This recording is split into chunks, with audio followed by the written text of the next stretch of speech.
Sud Radio, l'invité politique, Maxime Liédot.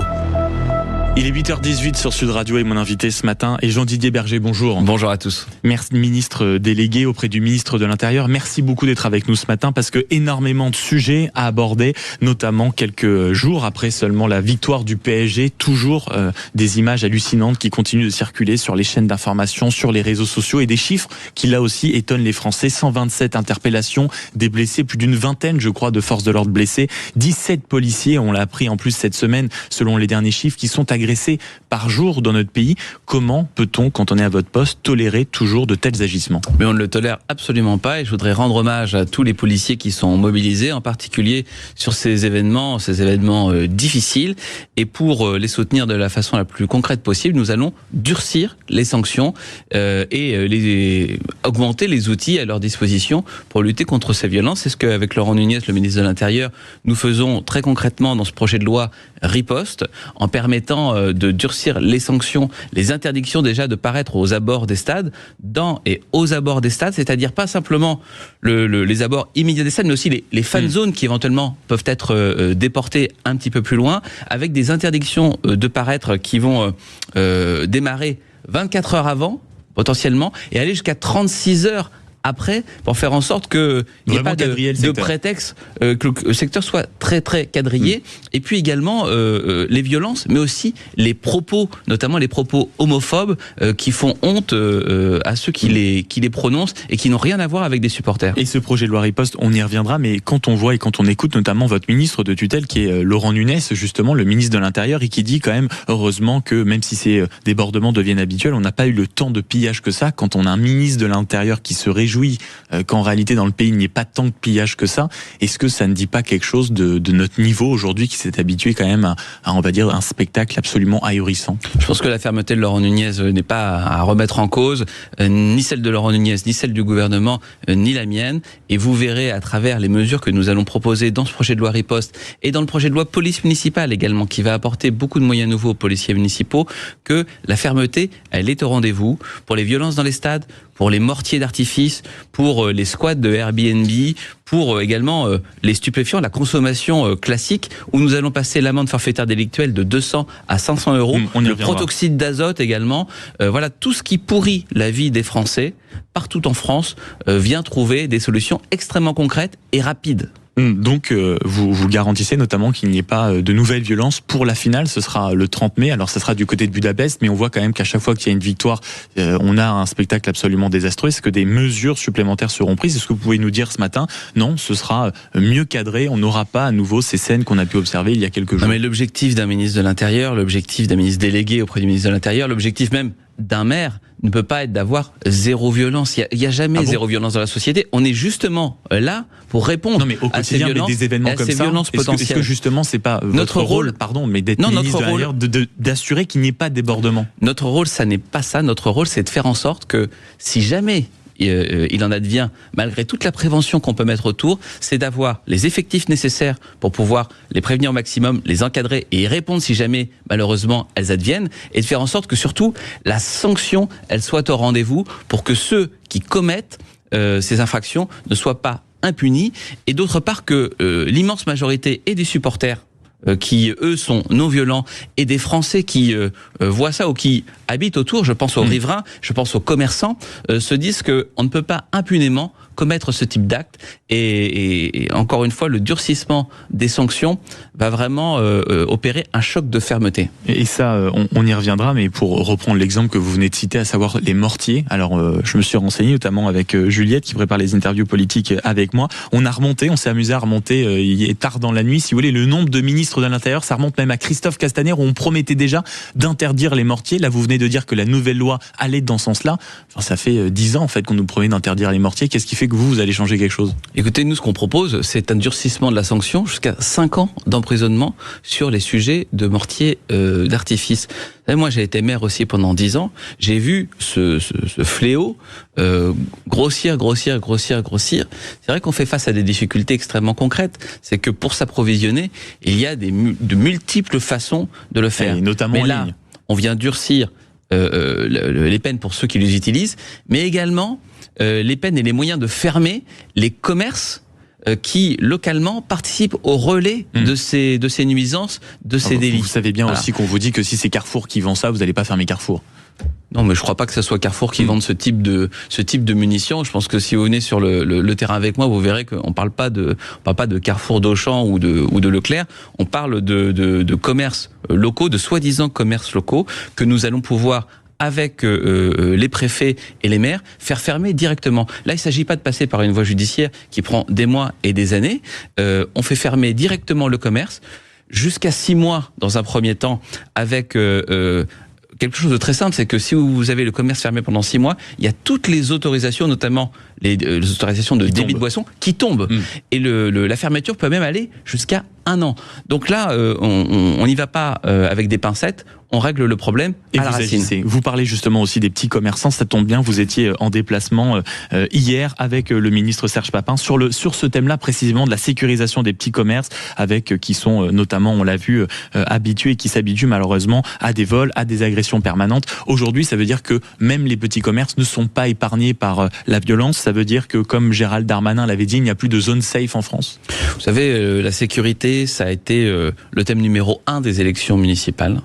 Parce que partout en France, les Français ont l'aspiration de davantage de sécurité.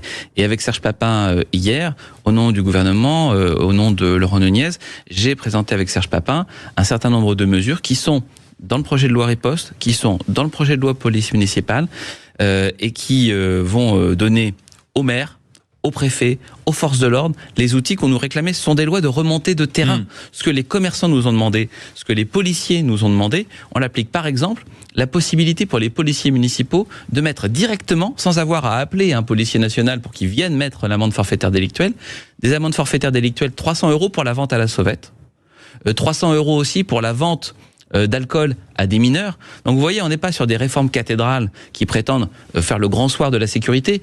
On vient resserrer toutes les mailles du filet de la façon la plus stricte possible, en durcissant la sanction, en créant les délits. Par exemple, sur le protoxyde d'azote, il n'y avait pas de délit. On vient créer 3 délits. Le délit notamment de conduite sous emprise. Voilà.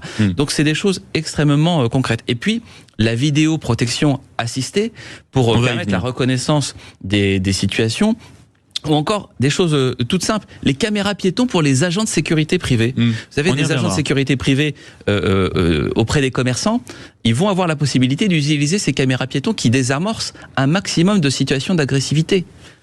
Justement, toutes ces mesures que vous développez, c'est dans cette fameuse loi, la fameuse loi Riposte, réponse immédiate aux phénomènes troublants de l'ordre public, la sécurité et la tranquillité de nos concitoyens. Et vous l'avez évoqué à plusieurs reprises avec cette idée aujourd'hui de visiblement, non pas systématiser, mais en tout cas faire passer de manière beaucoup plus importante cette idée d'amende forfaitaire délictuelle, notamment quand on pense au protoxyde d'azote, au rave-party, au rodéo urbain. L'idée, c'est quoi? C'est que quand on passe à la caisse tout de suite, ça fait réfléchir? Absolument. Si vous faites quelque chose et que vous vous dites je serai peut-être pas condamné ou je serai condamné dans 1 an, 2 ans, 3 ans, comment est-ce que on peut réfléchir comme ça en ayant vraiment la certitude de l'immédiateté et de l'effectivité de la sanction?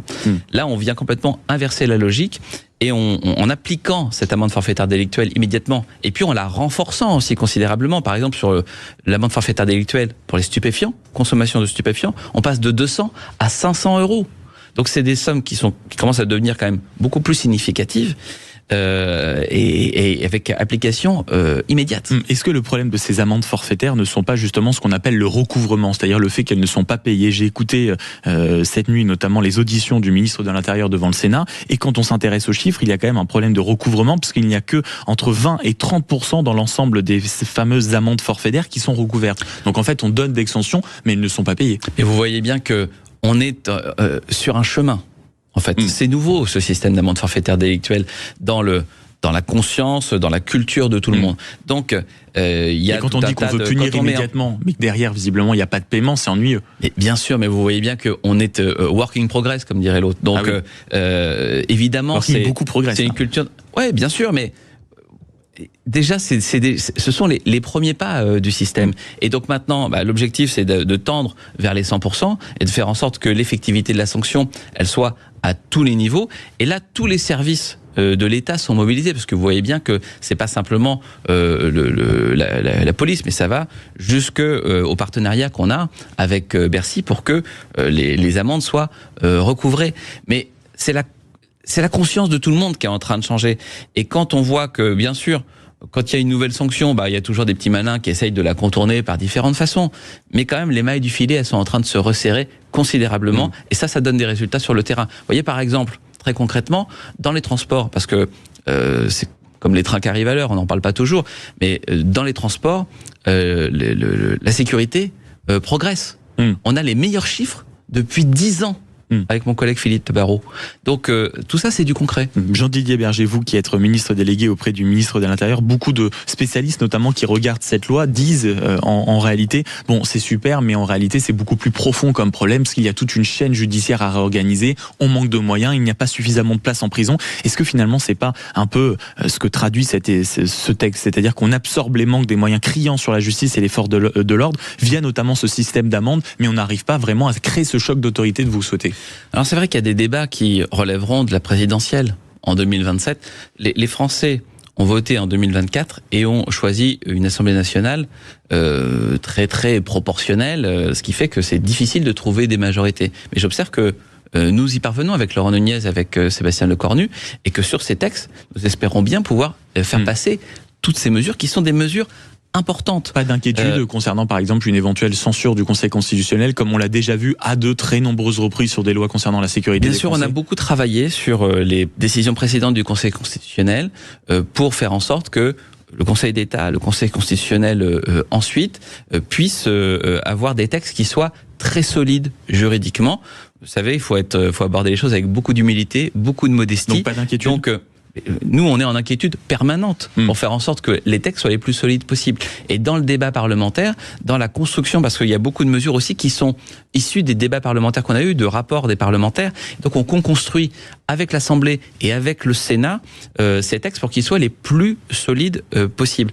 Mais les effectifs sur le terrain, il y a quand même eu 10 000 effectifs supplémentaires de mis ces dernières années sur le terrain. Il y a des brigades par dizaines qui sont encore créées de gendarmerie partout sur le territoire. Le président de la République a décidé de créer plus de 230 brigades nouvelles, 239 brigades nouvelles en quelques années. Il y a plus de la moitié qui ont été mises en place et l'autre moitié, on va les mettre en place dans les semaines qui arrivent. Justement, parce que ce sont des propositions qui vont être utiles sur le terrain et qui vont aider nos concitoyens à se sentir un peu plus en sécurité. Quel est le calendrier donc pour ce projet de loi? Ça a été voté hier en commission du Sénat. Quel est le calendrier que vous espérez pour que toutes ces lois, si vous voulez, arrivent dans le quotidien des Français le plus rapidement possible? L'agenda parlementaire, il est en train d'évoluer en permanence, mais on a la chance, avec le ministre de l'Intérieur, d'avoir ces textes qui sont en cours de traitement, en cours de coproduction parlementaire. Pour quand, idéalement? Mais là, on est déjà avant dessus. Et donc, on a déjà le PGL riposte qui est la semaine du 18 mai. Qui est sur la table, et puis police municipale qui va revenir ensuite sur la fin juin à l'Assemblée. Donc vous voyez que c'est pas septembre, en au tout cas. calendrier grec, on est là déjà avant dès septembre. ce printemps, mais dès ce printemps, on est sur ces textes. Mais pour l'adoption définitive, vous l'espérez tout ça avant septembre? On espère avoir d'ici à la fin de l'année un ensemble cohérent, validé par le Conseil constitutionnel, et de faire en sorte que les Français puissent en voir les effets le plus rapidement possible. Avant la fin de l'année donc, un mot aussi de politique quand même. Parce que vous êtes, Jean-Didier Berger, aussi un soutien de Laurent Wauquiez. Vous étiez en tout cas un soutien de Laurent Wauquiez. Vous êtes toujours, Je suis toujours au parti Les Républicains? J'ai été suspendu comme tous les ministres qui sont entrés au gouvernement, mais je crois que c'est pas très important. Les Françaises et les Français savent, pour ceux qui me connaissent, que je suis un homme politique de droite qui n'a pas changé de conviction. Donc est prêt à faire campagne pour Bruno Retailleau. Mais prêt à soutenir le candidat unique de la droite et du centre, C'est parce que je pense que ça doit être. vous. Mais nous verrons qui ce sera. Mais moi, je pense que si on y va à plusieurs, on est absolument certain d'une chose, c'est de perdre. Et moi, je n'ai pas envie que notre pays bascule dans l'un ou l'autre des extrêmes. J'ai envie que l'union de la droite et du centre, celle que j'ai toujours défendue comme de la maire. droite et du centre. Oui, bien sûr. l'union de la droite et du centre, et pas autre chose, que cette union de la droite et du centre, celle que j'ai toujours défendue sur le terrain en tant que maire, elle prospère sur le plan national pour faire en sorte que les gens raisonnables, les gens de bon sens, les gens à qui vous avez envie de confier votre carte bleue et votre sécurité soient demain aux responsabilités et puissent faire les grandes réformes que depuis 2024 nous n'avons pas pu faire faute de majorité à l'Assemblée nationale. Cela veut dire, Jean-Didier Berger, et ce sera ma dernière question, que quand on évoque souvent en tout cas des théories selon laquelle Bruno Retailleau pourrait rejoindre Édouard Philippe, ça ce ne sont pas des théories qui vous choquent, vous l'encouragez plutôt. Mais nous verrons. Ce que je crois, c'est qu'il faut que le bal des égos cesse et de faire en sorte que tout le monde s'entende. Moi, j'ai toujours été favorable depuis toujours à la tenue de primaires. Je crois que c'est la meilleure des solutions en démocratie. Primaire de la droite et du centre. La moins pire, comme diraient les enfants, ça reste quand même le vote. Voilà. En démocratie, le vote reste toujours le meilleur des systèmes. Merci beaucoup, Jean-Didier Berger, d'avoir été avec nous ce matin, ministre délégué auprès du ministre de l'Intérieur, et d'être rentré dans le détail de certaines lois donc qui vont, on l'espère, d'ici la fin de l'année, vous nous l'avez dit, changer un tout petit peu le rapport entre les Français et l'insécurité qu'il peut y avoir un peu partout sur le territoire. Merci beaucoup d'être passé ce matin dans le studio de Sud Radio. Dans un instant, 0826 300 300, c'est le dialogue avec vous, amis auditeurs. Vous avez entendu, vous avez peut-être vu le ministre de l'Éducation nationale qui veut se remettre sur un dossier important, la qualité rédactionnelle au moment de passer le bac. Est-ce que ça veut dire que pendant des années, on a été trop négligent, on a laissé passer des fautes sur les copies, de mauvais textes tout simplement? Est-ce qu'on a été assez vigilant sur la grammaire, sur l'orthographe? Est-ce qu'on ne se ressaisit pas suffisamment pas la bourre? Là aussi, 0826 300 300, vous nous appelez, amis auditeurs. À tout de suite.